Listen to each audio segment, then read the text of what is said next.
principal, who's the instructional leader, with constructive feedback to enhance instruction. These walkthroughs are in addition to the ones conducted by the principal at J.P. King S.P. Morton, along with the Office of School Improvement Consultant and myself. So we are in the schools monitoring instruction. Something that we are very excited about is our AVID training. It's scheduled for Tuesday, February the 21st. The AVID has volunteered to give us an on-site training at no cost to the school division. They are training our AVID division team and 2 teachers from each school who teach AVID students. And we are allowed to choose 3 of the 6 modules that they had available. And so we're being trained on developing teacher leaders for AVID implementation, growth, and sustainability. Another module, fostering a growth mindset for K-12 student success. And the 3rd module of training would be using collaborative study groups in the content classroom. This will help our AVID teaching staff to improve their program strategies and to better meet the needs of our students, not only in the AVID program, but all the students that are enrolled in their classes. The expectation is for these teachers to conduct an after-school training to share information and strategies with all the teachers in the school division. In our exceptional education department, we have a great success story. We have a student who's currently visually impaired, and he spent a week at the Virginia School for the Deaf and Blind in Staunton, Virginia. The school's personnel was so impressed with his skills and abilities that rather than waiting to accept him the next school year, they're actually offering him to be enrolled this school year. Awesome. So this is quite exciting. And it's exciting for him, for his family, and for us, because we're going to put him in a place where he can become successful, a measure of being self-sufficient. And so we're quite excited about that. And Ms. Howland Vaughn, she can give you a lot more information, and she loves to talk about it. So if you want more information, she can give it to you. So that's an update for this month for our instructional department, and I'll be doing this probably monthly for you. Is that correct, Mr. Edwards? That is correct. Okay, all right. Okay, thank you. If you have questions, I'll be happy to answer them. If you have anything for me to bring back to you at the next time. Excuse me, Ms. Conway. I just want to say thank you so much for your leadership and stepping into the role. We have Franklin City Schools have reorganized on several levels, and we appreciate what you're doing with curriculum and instruction. Thank you so much. Kudos to Mrs. Howerton Vaughn in the exceptional education department with your students. Excellent. Thank you so much. This time I would like to call Mr. Lease forward, and we have a special presentation before we get to our partners from Catapult.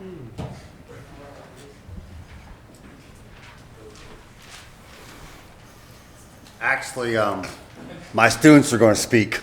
So Aaron Carmelucci is going to. Good evening, Chairman Holt, Vice Chairman Hall Leonard, Mr. Edwards, and school board members. My name is Aaron Karmelovich, and I am representing the students of Franklin High School.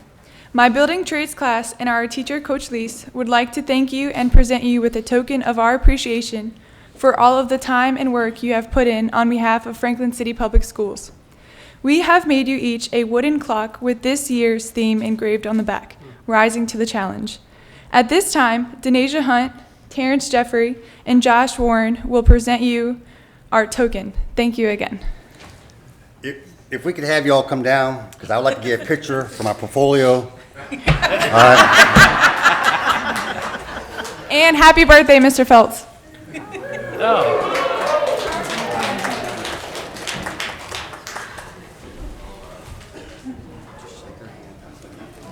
Ms. Kindred,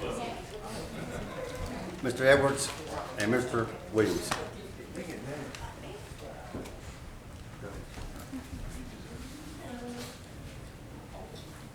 Not only are they made these clocks, that is it.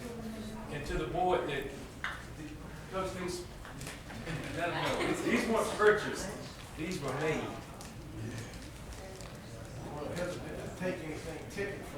There might be a bomb in there.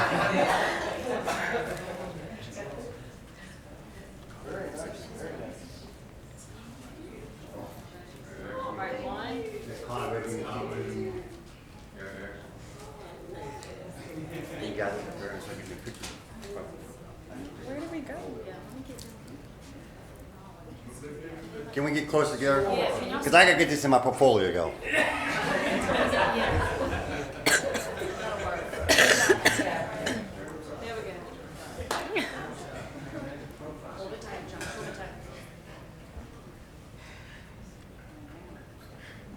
Ready? 1, 2, 3.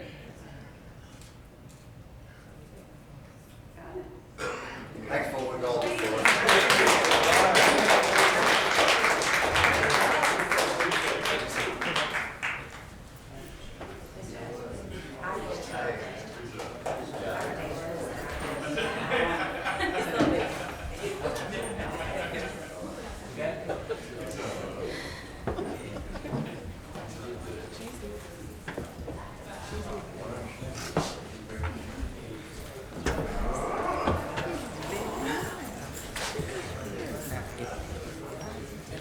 I would definitely like to add that these clocks were made, and that is, they were not just purchased, they were made by the trade and industry class, and that is awesome. It's a testimony to the fine things that are going on at Franklin High School, in Coach Lee's class, and the other career technical education classes at Franklin High School. And we certainly are, and I know the board is appreciative. Thank you. Yes. Absolutely. I'd like to call to the board's attention that not only Franklin High School honored Board Appreciation Month, but before you, you have two bags, and they were at the desk when we walked in, and they are from S.P. Morton Elementary School and J.P. King Middle School, courtesy of the staff and faculty there in honor of School Board Appreciation Month. Thank you all. Thank you. At this time, we'd like to call our partners, Catapult, for a dashboard update.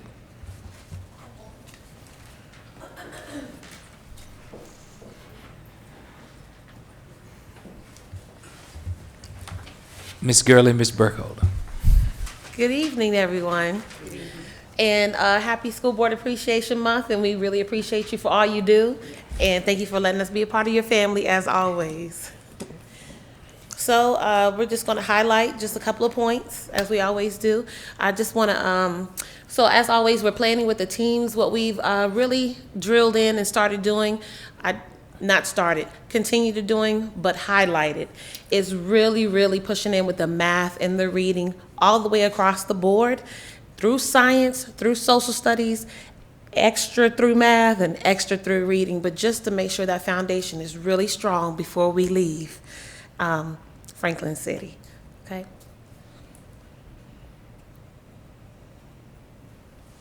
So under instructional delivery, and I'm really passionate about this, that's why Ms. Stewart Gurley let me do it. So both of us have been doing ongoing follow-up walkthroughs individually as a team with the math coach and with members of the administrative team to ensure that teachers are implementing the strategies that we're providing them and the best practices with fidelity within the grade level and within the individual classrooms on a consistent basis. We are also modeling lessons within the classroom and for professional development. So over the past month, Mrs. Stewart Gurley has went into the math classes to model how to teach time effectively and use manipulatives effectively as an instructional tool and with the students. In addition, I went into a third grade class and through professional development, modeled guided reading lessons for third, fourth, and fifth grade teachers.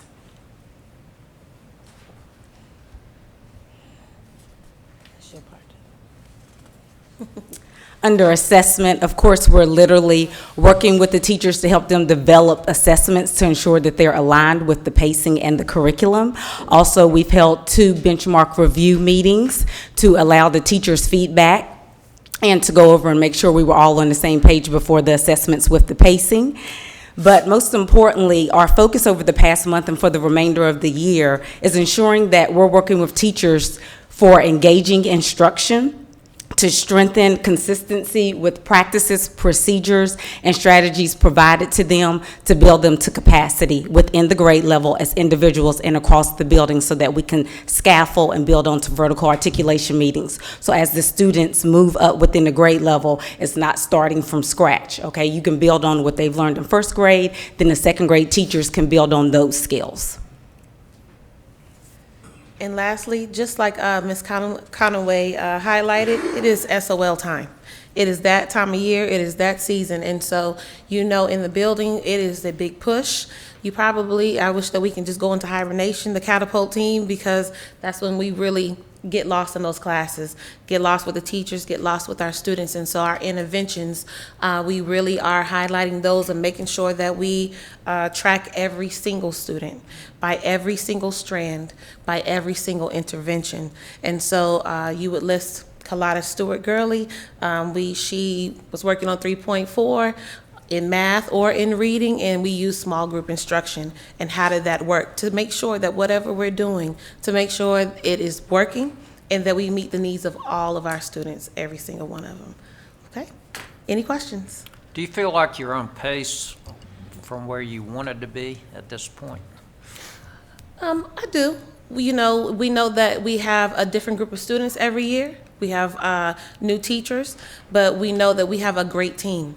And we have teachers that are willing. We have a great administrative staff. We have the support of our school board. We have the support of our interim superintendent. And so we have everything we need to be successful. And so we're going to do whatever it takes, right? Well, we know you will. That's right. And you do. Any other questions? Well, we thank you for your time. Thank All you. right. Have a good evening. And thank you again. Thank you. And we thank you and value your partnership. Thank you so much, ladies. At this time, an important entity, we would like to, our student liaison. Please give us your student liaison report. Okay, I'm going to start with the elementary school and then work my way to the high school.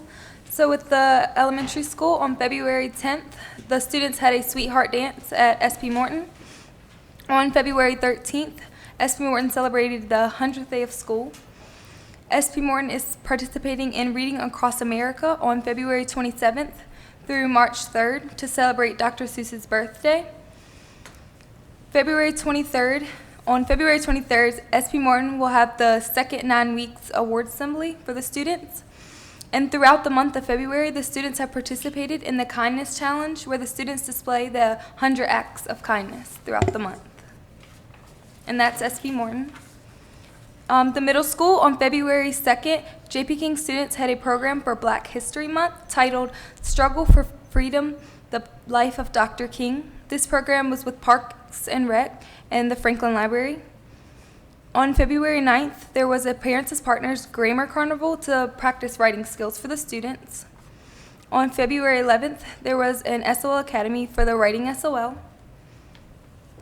On February 17th, AVID students will visit Paul D. Camp Community College to participate in a STEM activity called Vision of the Future.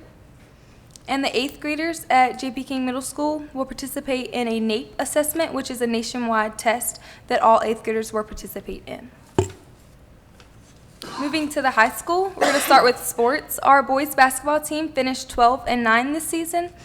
Some highlights were that Draylon Ford and Deontay Jefferson earned first team all-district. Ryan Alward earned honorable mention, and our coach, Robbie Cutchins, is the 2016-2017 District Coach of the Year. Draylon Ford and Deontay Jefferson also earned first team all-conference. Ryan Alward also earned second team all-conference, and honorable mention was Najee Pope and Dejon Frazier. Deontay Jefferson was also co-player of the year for the conference, and Coach Cutchins was also co-conference coach of the year for the conference. Our boys basketball team will play Northampton at Surrey tomorrow in the conference championship at 8 o'clock. Our wrestling team finished 7th in the Region 1A East tournament. We had 6 wrestlers qualify for states. They were Josh Johnson, Lee Curtis, Tyreek Warren, Brian Joyner, Deshaun Butts, and Tykem Fallu. These 6 wrestlers left today for the states, which were held in Salem, Virginia. The first semester at FHS is over as of January 27th, and the second semester started on January 31st. Students have 4 new classes and 4 new teachers. FHS has recently participated in community fundraisers such as fundraisers for Relay for Life. Teachers pay $5 for a Jean Day, and students can pay $1 to wear a hat. On February 18th, which is this Saturday, about 40 seniors will be attending the HBCU Festival at T.C. Williams High School. On February 25th and March 4th, we have a Saturday SOL Academy for the Writing SOL. The Writing SOL is on March 6th through the 10th. And we have, for the seniors, we have already had 2 meetings to talk about graduation, prom, and senior dues. Thank you. Thank you so much for that thorough report. You're welcome. Thank you. I'd like to also add that we recently have held 2 community events, and the first one was at the MLK Center, where we went to have a talk with the senior citizens at the MLK Center, and the second event was a coffee talk where we had some community personnel out, along with joined by Ms. Phillips and Mr. Holt and the staff here from the school board office, and they will continue on the second Tuesday of each month. We invite the community to come out, and that location is Fred, and that is all possible by the generous contribution from the Education Foundation, and we thank them for making that possible. We'd like to continue also now with the superintendent's report with a budget update, and also in that vein, the monthly financial report. So, Ms. Bonner, please come forward.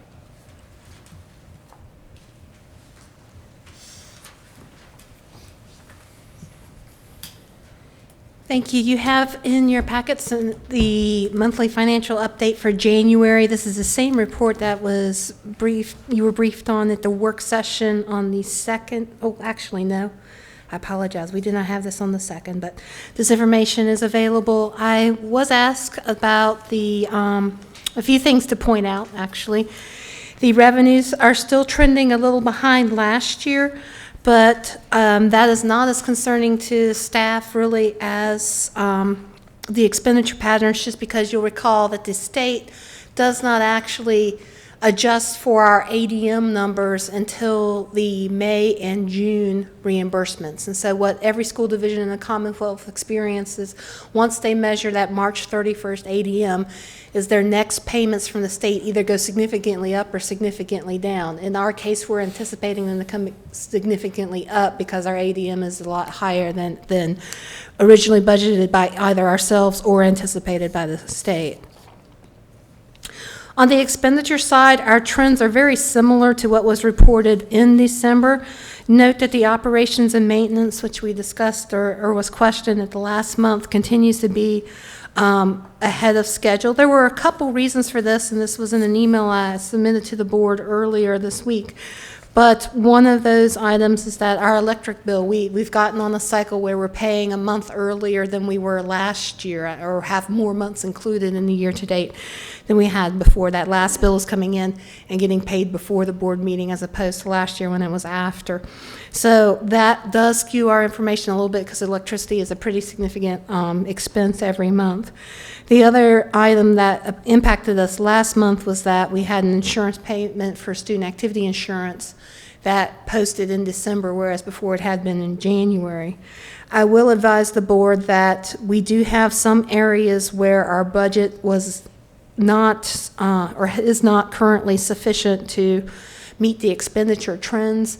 We've had some unexpected expenses, and then just quite frankly, the budget wasn't set at a level to cover the needs for this current year. So we do anticipate that the operations and maintenance category may be overspent, but what we'll be coming to the board with after that March projection is a budget appropriation amendment to appropriate those ADM funds that are coming from the state and also make adjustments amongst our categories to make sure we're covered to the extent that we can be. So I'd be happy to answer any questions you may have about the monthly report. If you have none now but come up with some later, please feel free to email me, and I'd be happy to get back to you and the members of the board with any answers.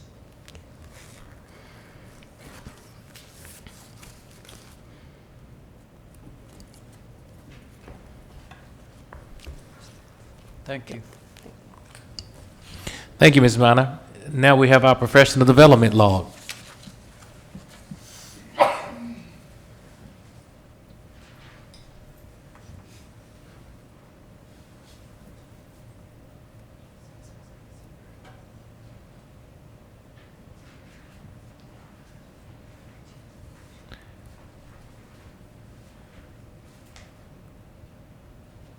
Ms. McCullough, would you just go ahead to the MOU update? Memorandum of Understanding.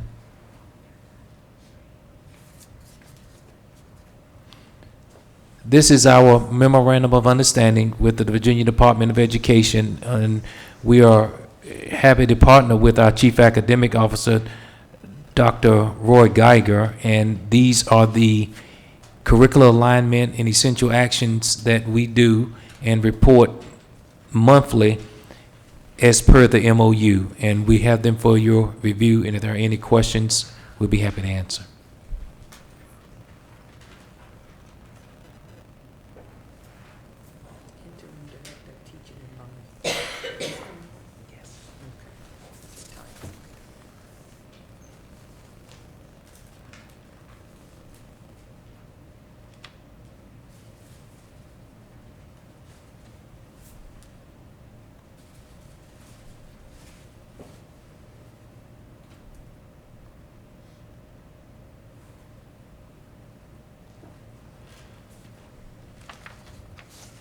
Are there any questions?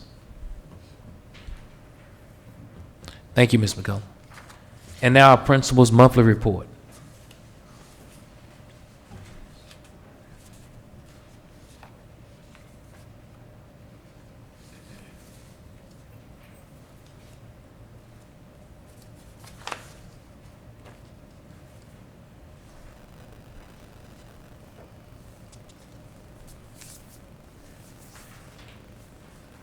Are there any questions?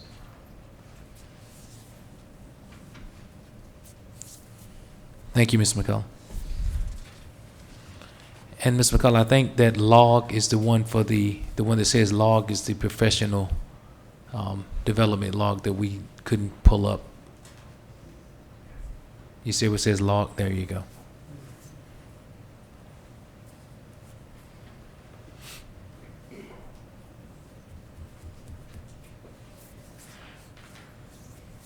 Are there any questions?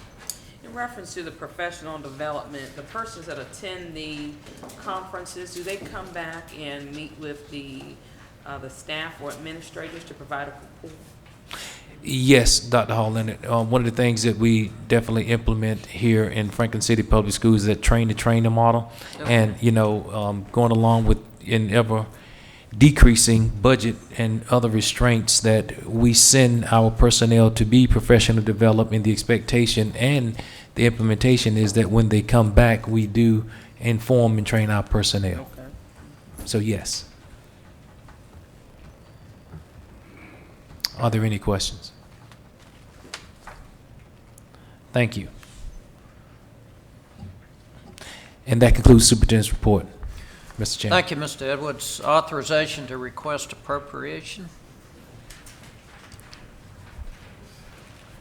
Thank you, Mr. Chair, members of the board. I'm so excited to give you some good news. We have an appropriation before you, a generous donation from the International Paper Foundation toward the division's robotics program in the amount of $3,000. We're asking you to appropriate so it's be available to those students for that program. Just as a side note, this is one of several appropriations that, once, if approved, we will be sending to city councils. The others you've approved in prior meetings, but one of the processes we want to implement is to begin, as you approve supplements to the budget, that we immediately send those to city council and get those approved by city council as well. But I just wanted to advise you that that will be on their next agenda for consideration. This and if approved, and the other three that have been approved by the school board in previous months. Is there a motion to approve the request for appropriation? I'd like to make a motion to approve the request for appropriation. Second. I second. Any discussion? All in favor signify by saying aye. Aye. Opposed, no. Motion carries. Policy DJR. Thank you, Mr. Chair, members of the board. In your packets on the electronically, you have the revisions actually extend beyond DJR to policy DJ, DJA, and DJR. These are the procurement policy portion of the school board policies and procedures manual. And they are here for your first reading, and we're not, to my knowledge, anticipating any action tonight, but we just wanted to review with you some suggested changes or modifications to those policies in light of the 2014-15 audit findings, and then just some staff recommendations. We have these in a track changes format, and if you would like us to send those to you, we will. It's just a lot of the changes are formatting, and the document itself got very busy as we were trying to put it up on board documents. So what I'm going to go through, and I'm just going to discuss the changes to each policy of the before and after, and then let you have time. If you have any questions, again, feel free to email me or any concerns about the changes that are proposed. On policy DJ, small purchasing, which is the other file. I'm sorry, thank you, Ms. McCullough. Here we go. The first paragraph remains relatively unchanged, but we had added several items. The first of which is that there is a requirement for purchase orders for all purchases over $2,500. Currently, we require purchase orders for virtually everything, but there are some items such as travel reimbursements that don't routinely have a purchase order. So we, in lieu of writing out a purchase order for all of those de minimis items, we're going ahead and just by policy spelling out that anything under $2,500 is not required to have a purchase order, except for in the fact that we want to make sure those items are authorized for expenditure. So we're telling staff, you need to get authorization from your principal or your director or whoever has budget authority, and continue to practice of strongly suggesting we get purchase orders for these items, but not have a situation where an auditor would question why we don't have a purchase order for something that is routinely, like board travel or things of that nature that we're not currently getting purchase orders for. It also exempts utilities, repair, maintenance services, and maintenance contracts, debt service, and lease payments. Purchase orders, this is new language, purchase orders in excess of $10,000 shall be approved by the school board. This was kind of the consensus I got from the school board when we had our initial meeting, that this board wanted to have approval process in place for expenses that were significant. The $10,000 threshold is kind of the indication I was getting from the board members. And that way, staff would come to you for those purchases and have you approve those purchases prior to them being made by the division. As part of the recommendation from the 14-15 audit findings report, the policy now states that personal expenditures are not, if you'll scroll down, are not to be made with school board funds, including the use of a purchasing card or credit card, and just elaborates on that restriction as well. And those are the changes to policy DJ. For policy DJA, the document itself was relatively unchanged except for the first line, where instead of using the standard VSBA language, we specify that the coordinator of financial services is designated as the division's purchasing agent. And then we reference to the purchasing agent in other parts of the procurement policy to make that position responsible for enforcing procurement policies.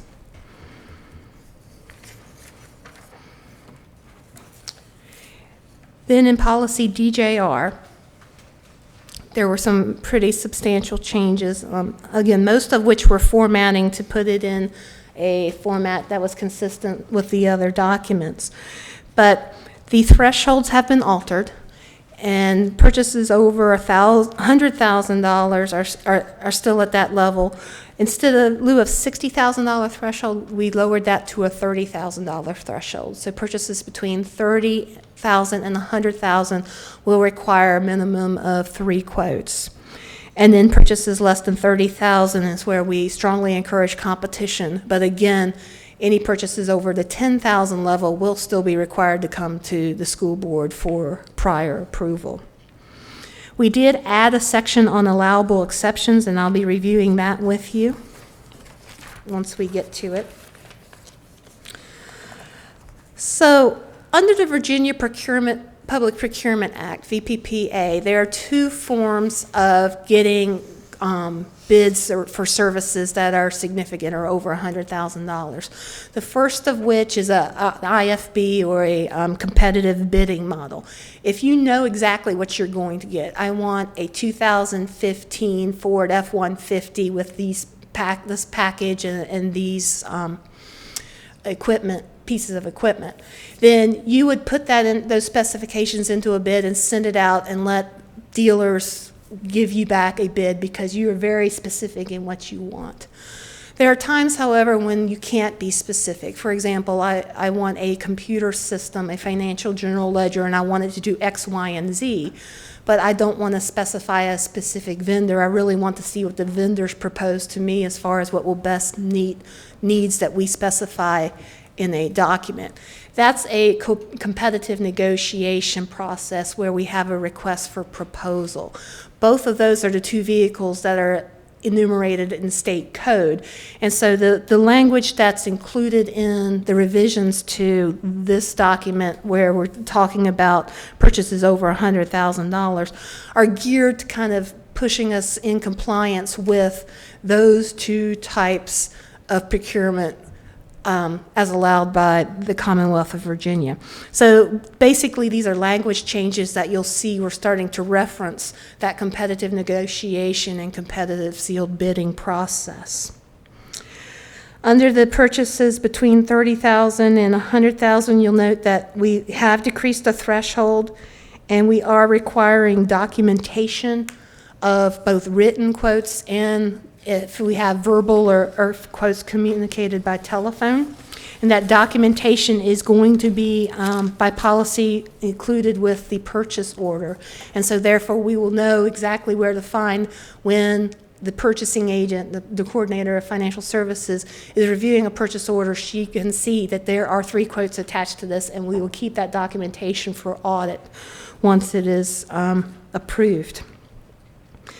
For small purchases, again, we have not significantly changed the intent or the language, but we are strongly encouraging staff to go through the process of soliciting competitive quotes and encouraging competition whenever practicable, which by the new policy, and items between that $30,000 and $60,000 threshold actually get bumped up into the realm of needing documented quotations prior to approval.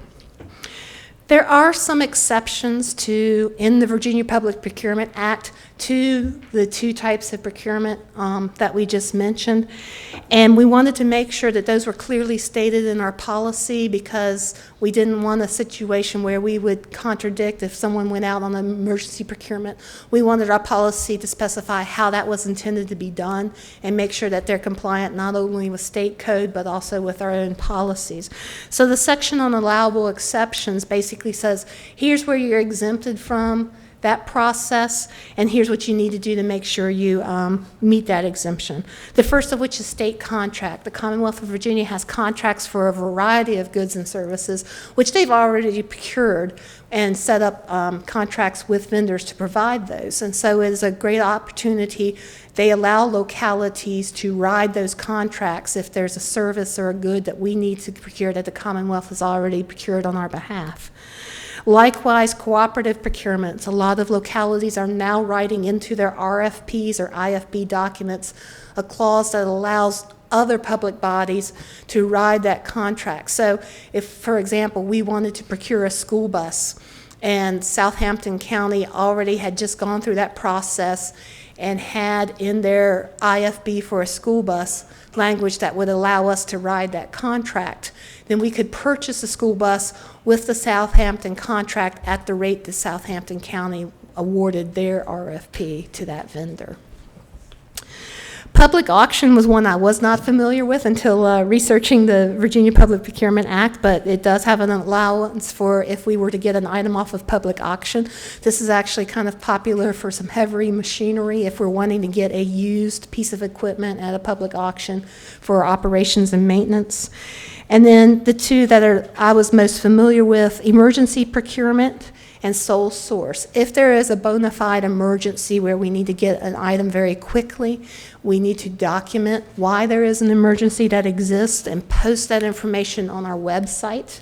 Likewise with a sole source, if we believe or know that there is only one vendor who can adequately supply the services or the goods that we need, then we would likewise post an intent to award to a sole service or a sole source provider and publish that on the website with our justification as to why it would be a sole source award.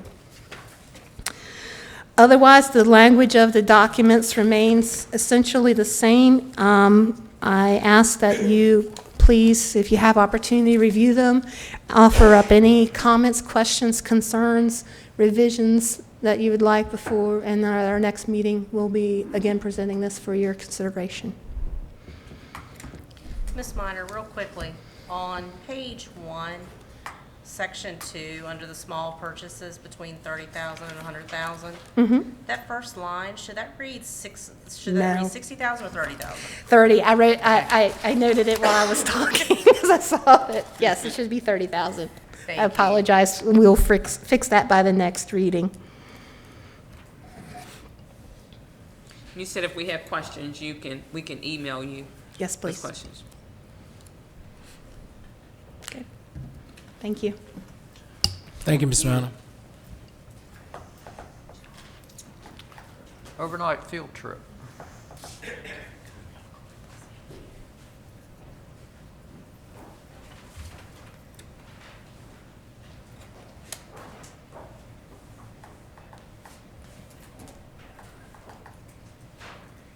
I make a motion, Mr. Chairman, to approve the first reading final approval of the overnight field trip request to Alexandria, Virginia for 4th through 8th grade students to participate in the Future Problem Solving State Bowl competition on March 31st through April the 1st, 2017.